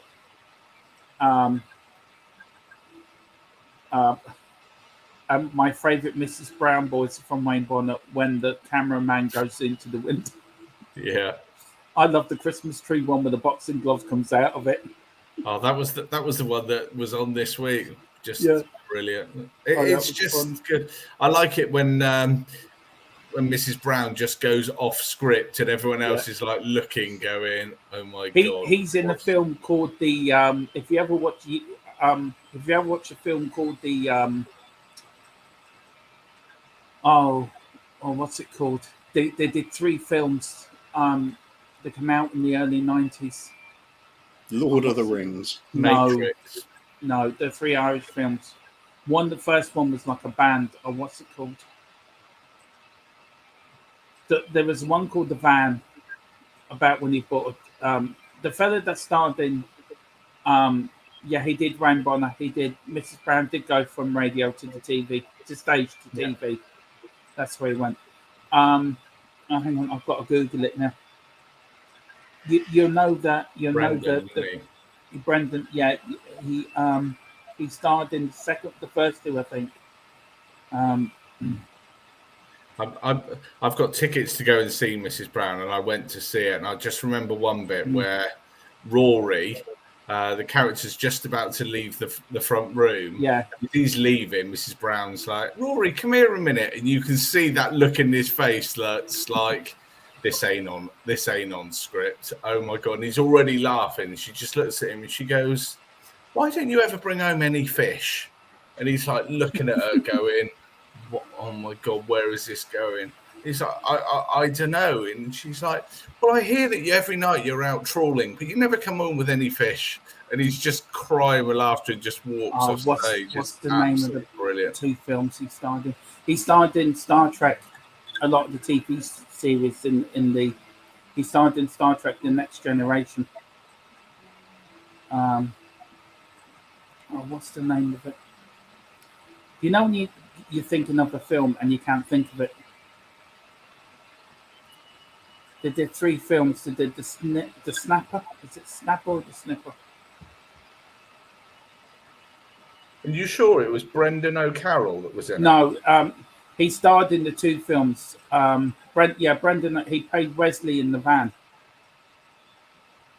And what else did he star in? And Wesley in Star Trek: The Next Generation. No, he starred. What? Oh god! Just trying to look at what he's been in, but there's not an awful lot he's been in. Hang on. Do you get the feeling we've kind of gone off topic a bit? Yeah, we have actually. The Snapper. That's it. The Commitments. That's it. The Commitments and the Snapper. That's it. I didn't realise the Commitments was. Well, they're not. The 3 films aren't linked together, are they? Yeah, they are. They're all from the 3 books. An author wrote over here in Ireland. I've seen the Commitments. It was brilliant. Yeah. Really loved that. Snapper, I didn't realise there was 2 more. The Van was second, and then the Snapper then was third. But the Van is blooming hilariously funny. It was really also is. in Angela's Ashes, the security. Can I just say something about that film? That is a brilliant film, by the way. Angela's Ashes. Absolutely. I watched it here one night with my wife, and it was absolutely brilliant film.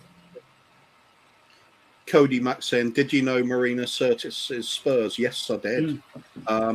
Councillor Troy is Tottenham through and through. She's even got a Spurs tattoo. I didn't know this until I saw her present the National Lottery on BBC One night, and just as she was about to press the button and set the balls in motion, she shouted out in a great North London accent, "Come on, you Spurs!" And I just thought, my God, I love you even more. Mark Cousin, big up Cody Mack, thank you.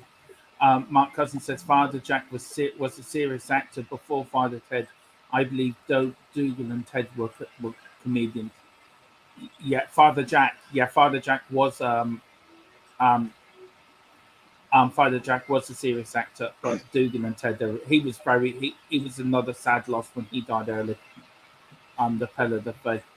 But I would recommend Catman Jest, them three films, and also for you, also Angela's Ashes, and also Michael Collins is another great film that stars what's his name, the fella at Taken.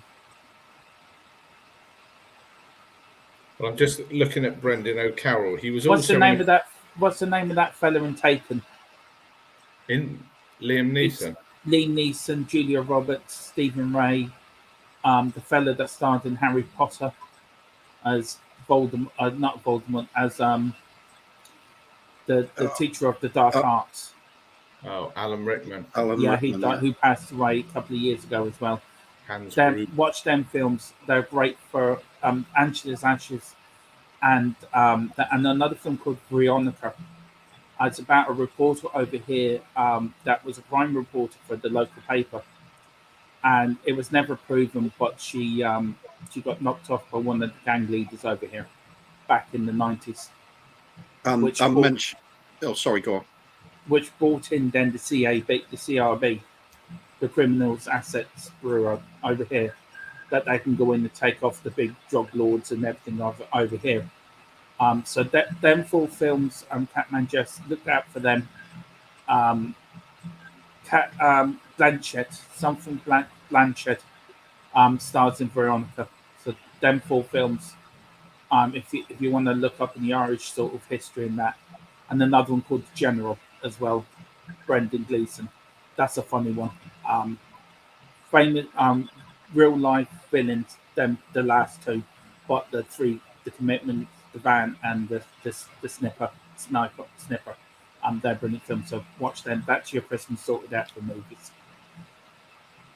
Sorry, Phil. And you mentioned Alan Rickman as well, so let's not forget he is in the greatest Christmas movie of all time, isn't he, Phil? Love Actually. Die Hard.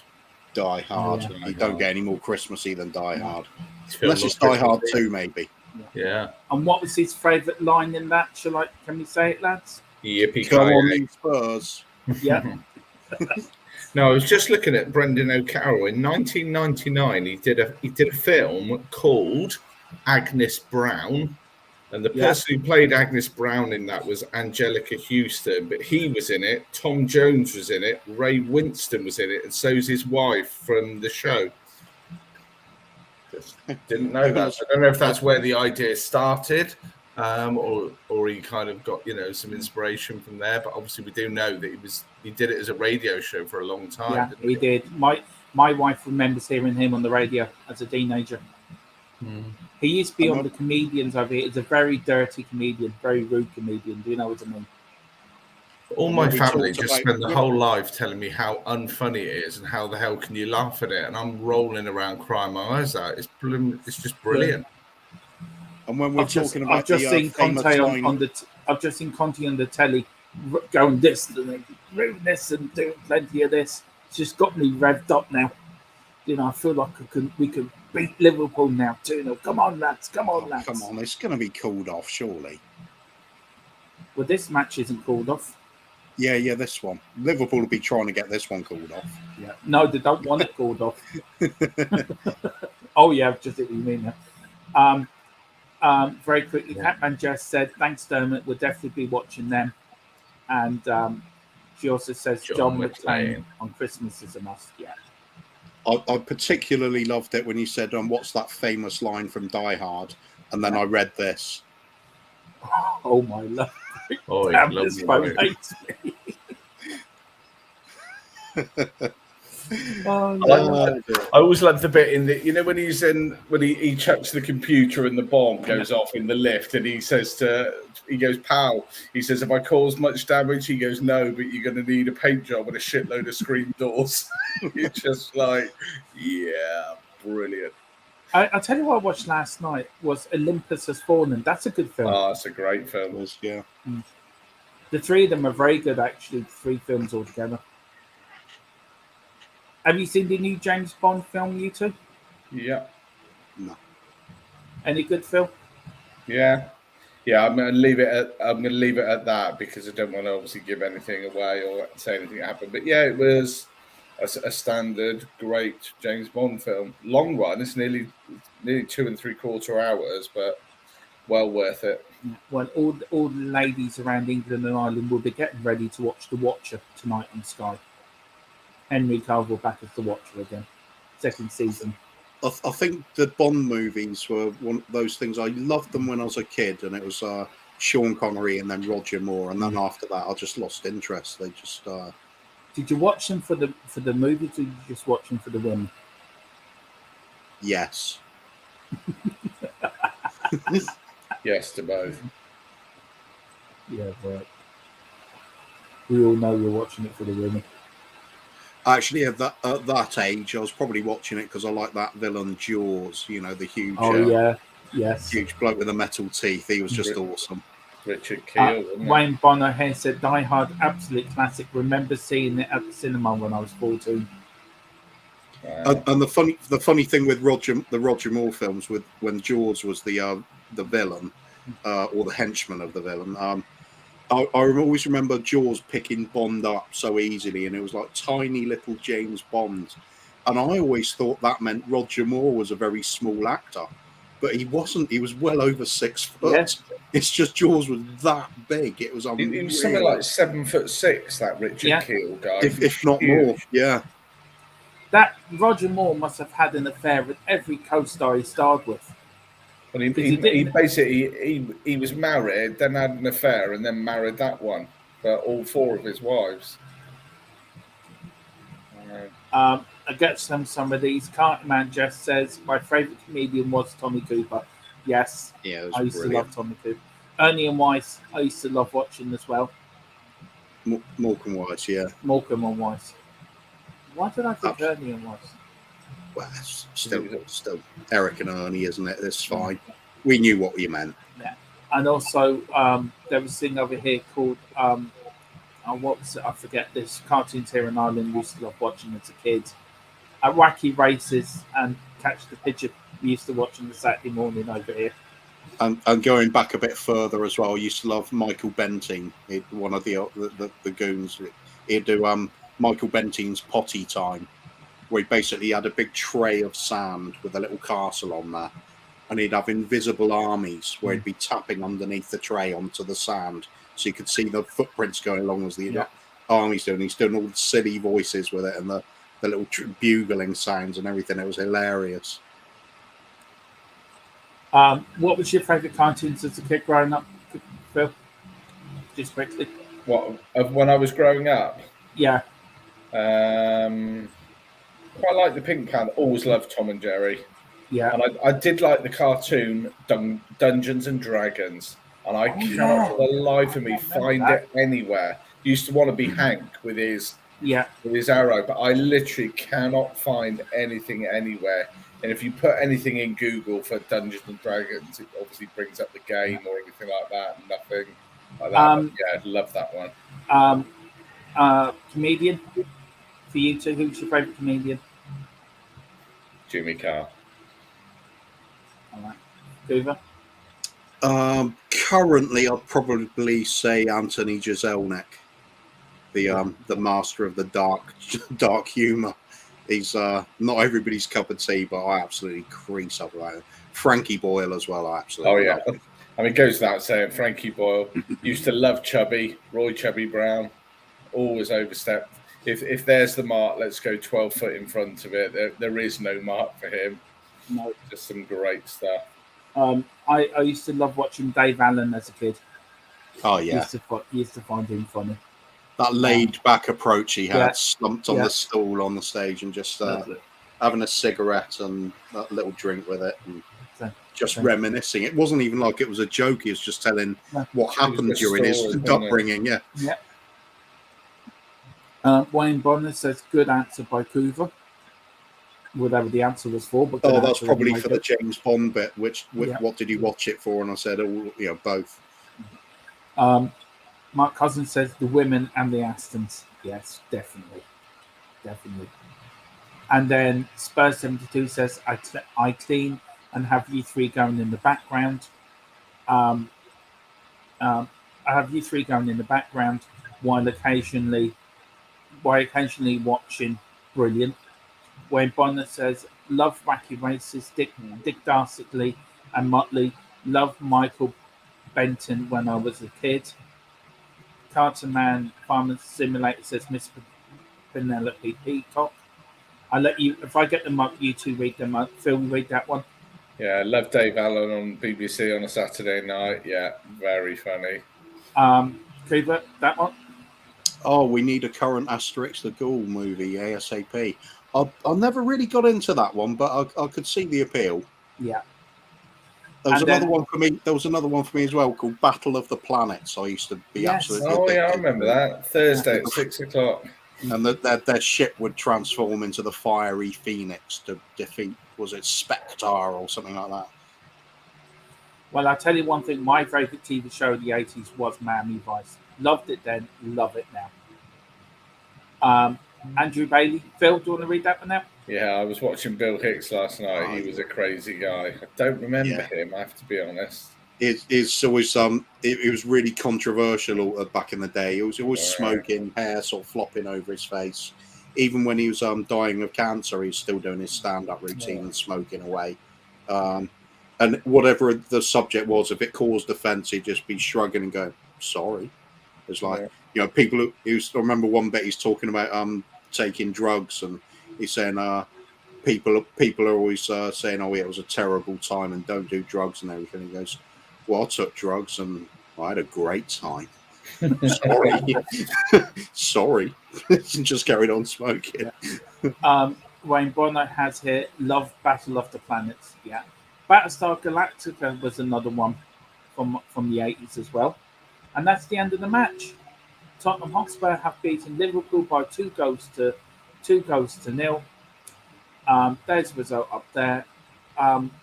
Don't worry, we're not going anywhere yet. We're going to stay online for at least 5-10 minutes and just talk a bit more. So keep your comments coming in. Go on, Phil, get that. Go on, I'll let you read that one, sir.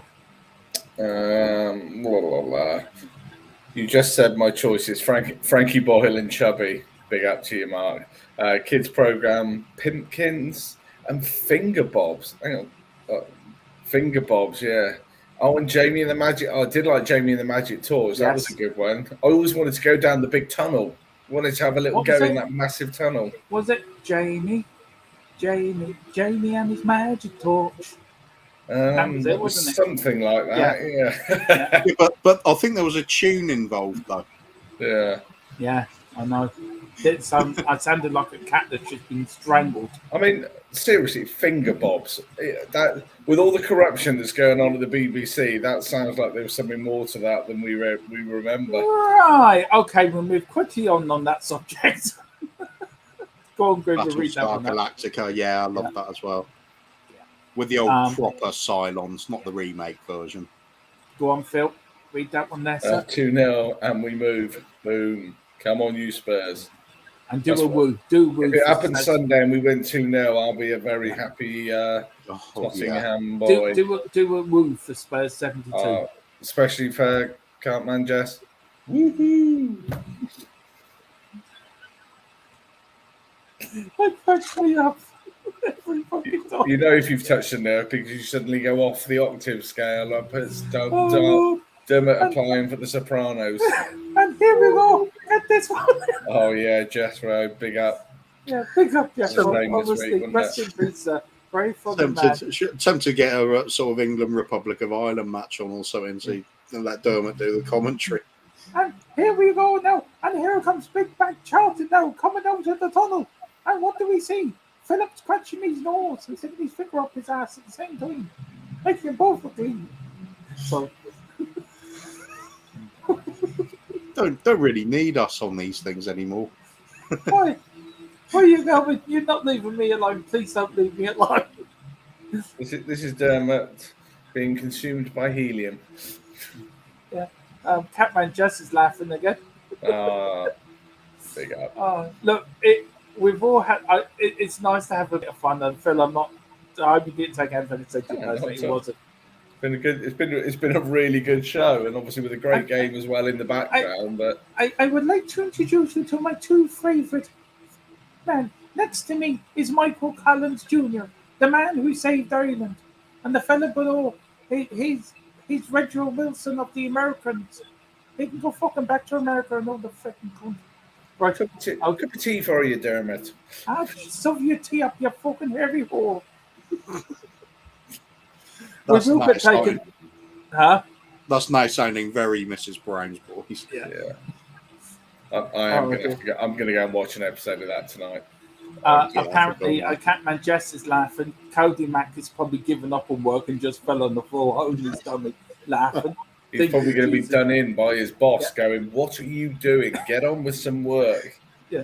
Hang on, Cody Mack said, I will in a minute when these lads get off. And go back to Catman Jess. She's now putting my favourite Irish comedian is you. Yeah. Honestly, Jesus.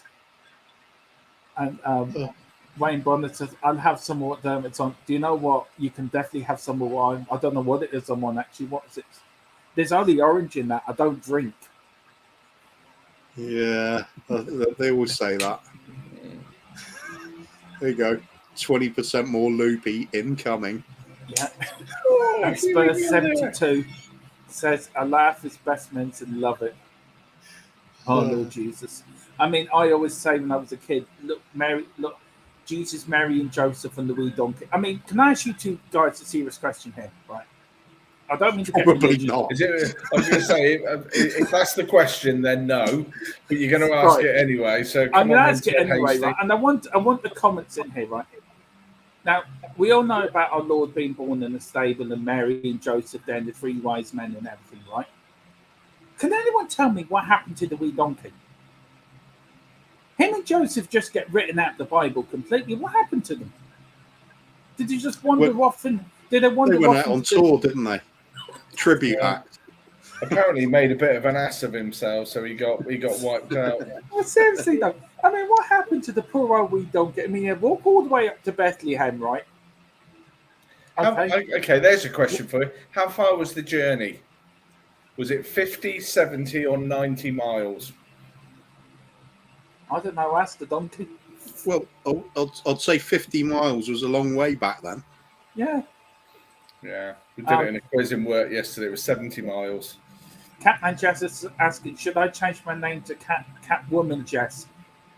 You could do. You could do. If you look like Michelle Pfeiffer and you can squeeze into some leather outfit, then definitely. Yeah. Yeah, and before we say something wrong, that sounds a good idea.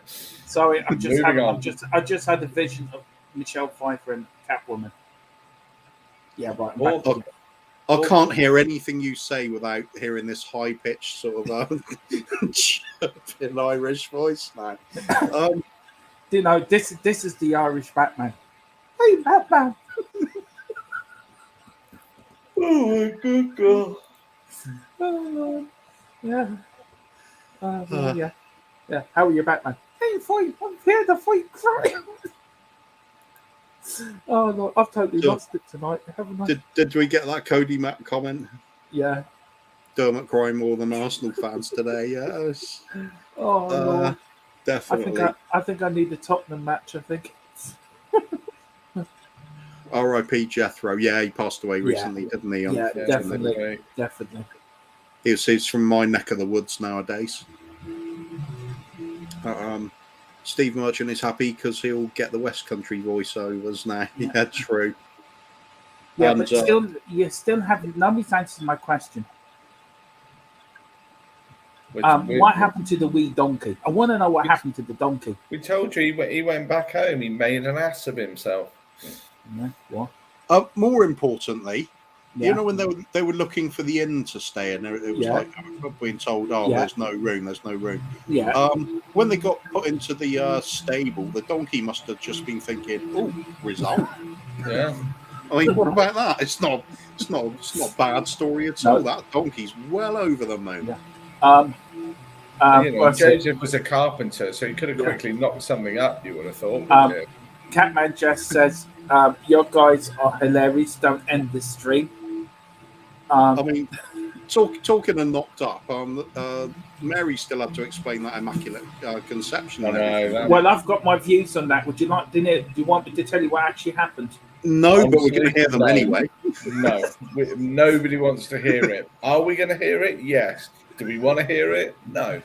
I'm desperately trying to spam that end broadcast button at the moment. Before I give you my explanation, can we just say before we do this, thank you to everyone in the stream, but we're calling it a day now. But probably Dermot will still be here because the helium banner's still going. Right, do you want to go off to you? It's goodbye. And also, please remember, when we go off air, we still have to hear this. So spare a thought at Christmas, because YouTube hosts, when you're co-hosting, it's a difficult time. Sorry, I've just don't know what's taking me tonight. I've just completely. And apparently the donkey signed for Arsenal. Boom! I'll let you read this one out, Cooper. Cody Mack saying, "How do I explain this show to my boss when he catches me?" Just say a mad Irishman and a bottle of whiskey and a whole heap of balloon helium. And then say, "Cup of tea, Vicar." I apologise from the bottom of my heart, everyone. I'm really, really sorry. I don't know what's taken over me tonight. I'm so sorry. Oh Lord. Oh God. Oh dear. No, right. What happened was Mary went out the night out with the girls, and she got caught at the local nightclub. That's what I reckon what happened. Yeah, breathe. If you've got a pair of lungs, give them to me. Oh Lord. Well, I'm reading that as Dermot, breathe, man. I am Tottenham I am Hotspur historian. Cody Mack says, "LOL, don't apologise." Right, anything else you want to quickly talk about? No. I just want to hear you talk about something else in that voice. Well, no. Just don't stop me. Just don't start talking about mental health issues or anything like it. I can't start because every time I start, I look at you and your face sets me off laughing, so I can't. We've got Ellie on Stuart's channel last night. It's been fun 24 hours. She was on one as well. Oh, no. I saw some of that. Yeah. Anyway, thank you to everyone who's joined in today. We had a great time talking about cups of tea and cups of coffee. We hope you enjoyed. Now go and have a cup of tea, everyone. Go on. We're gonna have to pre-record that for a Christmas message. Yeah. We're gonna, yeah. Don't give him any ideas for straight after the show, please. Please. I'll let you read this out, Phil. Please don't stop laughing my butt off. See, I am a funny person. A lot of people don't actually see this, but I am a funny person. I mean, this is a true story. I was doing the children's play, the intimity play we all played as kids, and I was one of the innkeepers. So Joseph come up to me, knocked on the door. He says, "Any room at the inn?" I said, "Yeah, you can stay here for a banana and a can of Coke." Oh dear, that went down like a lead balloon. Yeah, you had to be there. Yeah. Wow. What was your funny? I've done my. What was your funny children play at school? Oh, I played King Herod in one of the nativity plays. Yeah, I think I did a King Herod. Yeah. So I was like the littlest in the school at the time, but I sat there and I just got into character and I was just booming it out. I was ad-libbing as well and giving orders to people when they weren't in the play. It was So nothing has changed really, has it? You're still the no. same. All I'm thinking now is King Herod sat on the throne and this Irish high-pitched voice coming out. Cup of tea, father. Cup of tea, king. No, it will. You think I'll be saying a cup of tea to me? Here's a bit of poison, King. Drink this now. It's good for you. Put hairs in your chest. Right, Phil. You. What was your funniest? Children's play when you were at I school? think I remember doing something when I was King Herod, and I wanted to. There was a girl that used to play the big trumpet. It was a massive, long sort of trumpet that she came out and did. And I remember during the show trying to grab it to have a go on it, and I bent the thing in half, and it was like this proper brass thing that just was kinked in the middle, and it was like, oops. Or I remember another year we did a sort of made up story, Buck Rogers in at Christmas. So they put me in. What do you do on a kids' nativity play when somebody's got to play Tweaky, the little robot? Of course, cardboard boxes with tin foil wrapped around them. So I was playing this, and before we knew what the play was going to be about, this cardboard box was sat in the corner. So we're all kicking holes in it and stuff. And then half an hour later, I'm having to put the thing on for a rehearsal. It's got big gaping holes in the back. It looked like I'm being assaulted. It was, having to do the whole play with facing the front. That was amusing. But we get through these comments, and then we might call it go. We might talk about something else. Are you all right to go on for a bit, Phil? Yeah, I'm going to need to eat very soon, though, but we can do a few minutes. Okay, go on. What's Phil? So, Spurs 72, thank you, guys. Brilliant. Danny, brilliant show, thank you. Oh, Danny boy, the pipes are pipes are piping. Go on, Catman Jess. Catwoman Jess. No, Catwoman Jess. Have to start the next stream in that voice, Dermot. Oh, my God, yeah. Oh, no. That was just... serious Spurs news incoming, and you start. Oh yes, we've actually signed Antonio Conte today. Oh yes, he was running down the wing, and there I came. And then other news. Take him off. That's it. Yeah, back again. In other news, Premier League shut down by our reporter on the ground. Here we go. Yes, we got no players playing today. They're all ill. They've all got this little disease. Dave's in. Good evening, David. See, you bring the extra Irish accent on, and David's drawn in immediately. Yeah. I don't know if he's looking at me in sheer amazement or just pulling his hair and thinking, "What the Lord Jesus have we got here?" He's probably thinking, "My God, I used to know them once. How can I disown them all?" Yeah. Go on, Cooper. Oh, for course. Derek Hutchinson's in brilliant show. Keep it up. Not sure if we can. Dermot's going to have to rest his vocal cords. So. Go on. Give us the woo for Catman. Go on. Give us the woo.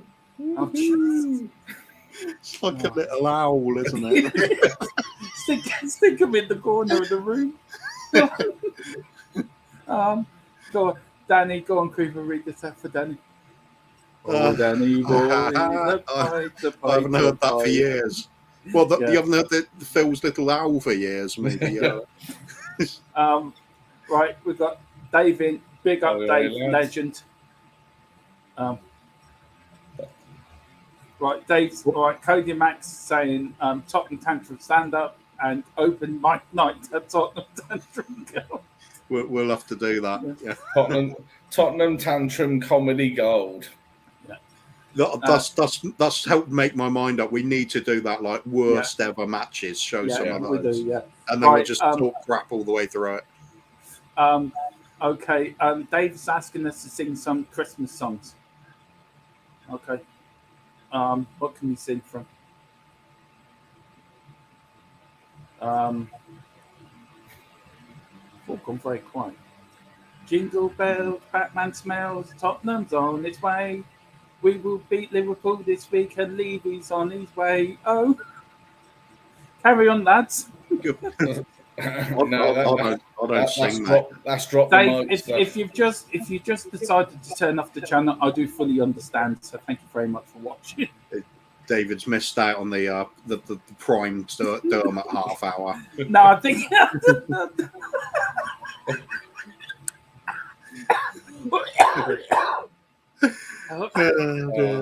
Let's go to Danny then. So Danny for his new Friday night show, Tottenham Tantrum Open Mic.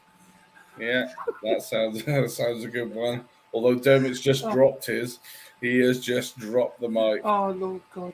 And then Carter Man. This could be the way we make Levy spending, having to listen to a man pleading as an owl or pigeon or a dove. Oh Lord! Cody Mack says you're a mean one, Mr. Levy. Oh Lord. And I tell you one thing, it's been a brilliant show. This it really has. A man pleading as an owl.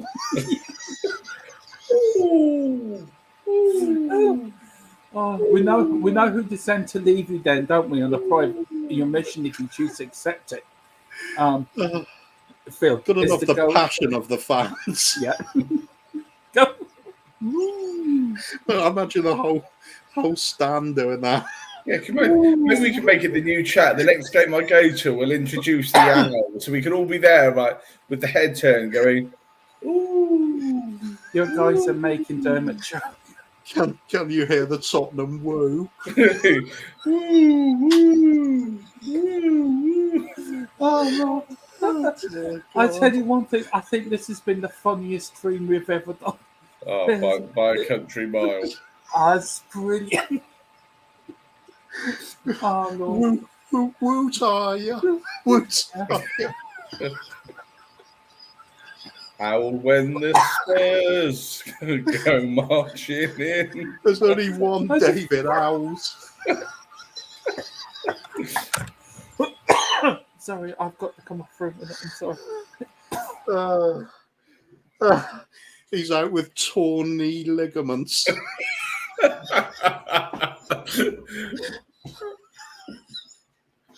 He's behind you. Hang on, let me just turn all the way around. Dear. Right. He is behind you. He's going. I forgot what The we're doing. Clan. Something about football. Right. Right. Okay. I don't know where to go from here now. No. The other way is up. Well, Dermot's going to choke if he's not. He needs to suck a bit more helium in. I'll tell you one thing. It's been brilliant this tonight. It really has. Wu-Tang Clan. Huh?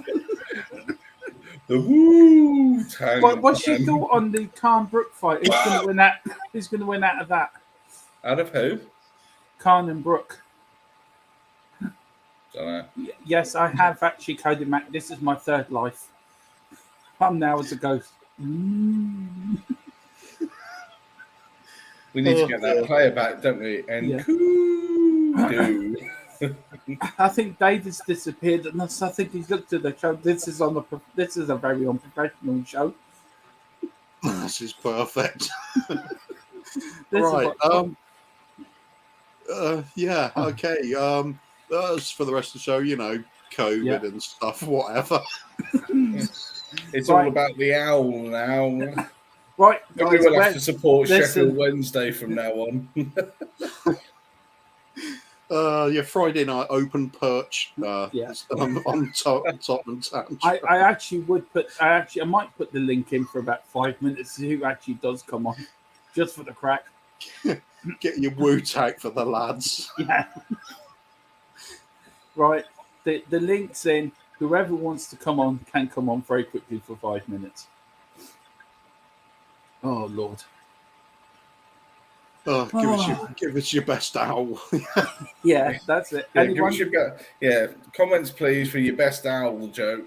Yeah, with the streams there, whoever comes on gives us your best owl gets star of the show. I think the match finished like half an hour ago. It did actually. And anyone who gives the very best go gets a free date with Phil. What, Master Owl? Yeah, Master Owl. I would come on, but our mate. Yeah, makes sense. Dave's put the woo-woo dots. Go on, Dave. You've got 5 minutes. Come on, man. Yeah. We need to hear your big woo. Carton Man Farm Solution put good show, guys. Catman Jess, but I'll let you read this out, guys. Best stream of the year, made my day. I haven't laughed so hard in a while. Don't know what you're talking about. We're very professional. We are very professional.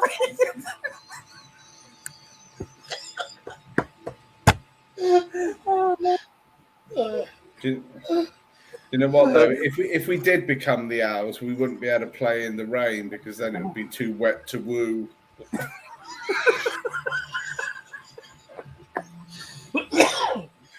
I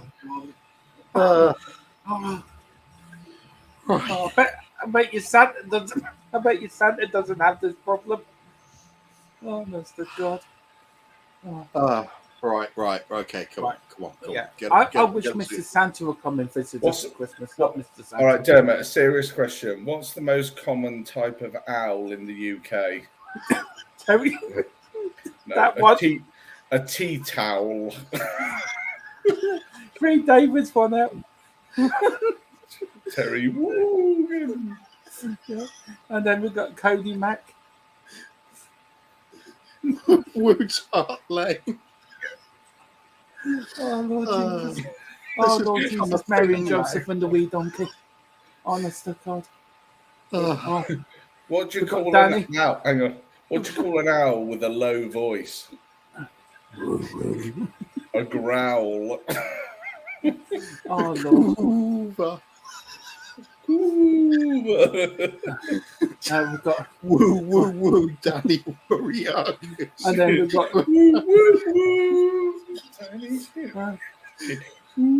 oh, God. And then we've got Dave here with Sergey. Regular. We've got Emerson. We've got Emerson Wuha. Oh dear. And we've got Victor Catman just saying Cat Woman. Catwoman, Jess. I wish the woman was on.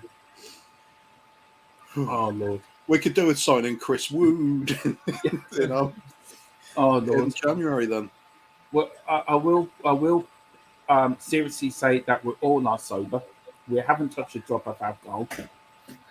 I don't believe But that. after this, that is loaded, Dermot. That's like, it's at least 50% vodka in that, isn't it? I don't drink anymore. I wish it was. You're not even sitting in a chair. You're lying on your back with like props to pretend you're upright. All right. Listen, I literally nearly fell off my chair a few minutes ago. All right. Phil, just take this out, will you? Oh, that would have ended the screen with my monitor bumping off the table suddenly and everything. Right then. No, Okay. hang on. I just want to get these last few in. Go on, read them out for us. Are you talking about shots or? Yeah. Hold up. Right, let me do the last few. Yeah. I think David should do a stream so we can continue the woos into Friday night. Oh, Cody Mack, Wooka Modric, Catwoman Jess. I agree, Danny. What do you say, David? And then David, it's David's day if Danny should make a documentary about it, lad. Mark Cousins. I'll some of what you are on. Woo! And last but not least, that's what life's all about. And do you know what? It is. It's been a great show for us guys tonight. We're glad you've loved it. Hang on, Please hang on. subscribe. Yeah, I'm sorry, I've got to do it. All right. Please like and subscribe in the channel, and we will be back later. I can't do it with him, that.